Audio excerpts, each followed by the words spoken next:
क्या हम ARD current affairs छोड़ के जा सकते हैं? क्या उसके बिना हमारी कट ऑफ क्लियर हो जाएगी? ये डाउट्स बहुत से स्टूडेंट्स का होता है। तो लेट मी टेल यू, अगर मैं बात करती हूँ फेज 1 की, तो out of 40 questions around 30 to 32 questions जो होते हैं वो हमारे स्टैटिक पार्ट से होते हैं। लेकिन द कैच हियर इज कि जो स्टैटिक पार्ट के सारे क्वेश्चंस होते हैं वो डुएबल नहीं हो पाते हैं। At times there are random questions, there are out of box questions.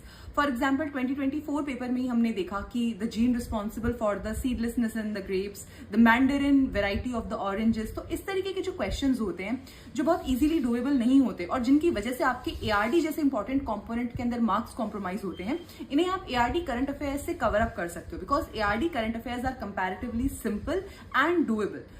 अगर मैं बात करती हूँ फेज 2 की, फेज 2 के अंदर जो 15 क्वेश्चंस एआरडी पार्ट से आते हैं, ऑब्जेक्टिव क्वेश्चंस, वहां पर स्टैटिक और करंट अफेयर्स का जो रेशियो होता है वो 50-50% होता है। 50% क्वेश्चंस जो होते हैं वो एआरडी स्टैटिक से होते हैं और 50% क्वेश्चंस जो होते हैं वो एआरडी करंट अफेयर्स से होते हैं। And having in mind the importance of phase 2 exam, आप 50% क्वेश्चंस, अराउंड 7 to 8 क्वेश्चंस जो एआरडी करंट अफेयर से आएंगे उन पर कॉम्प्रोमाइज करना अफोर्ड नहीं कर पाएंगे। इसके अलावा जो डिस्क्रिप्टिव क्वेश्चंस आएंगे हमारे एआरडी के अंदर, ऑल्दो वो आते हमारे स्टैटिक पार्ट से हैं, लेकिन वहां पर जो आप आर्ग्यूमेंट्स यूज करेंगे, उन आर्ग्यूमेंट्स के लिए जो जस्टिफिकेशंस, जो एग्जांपल्स यूज करेंगे, अगेन वो आपके करंट अफेयर से आएंगे।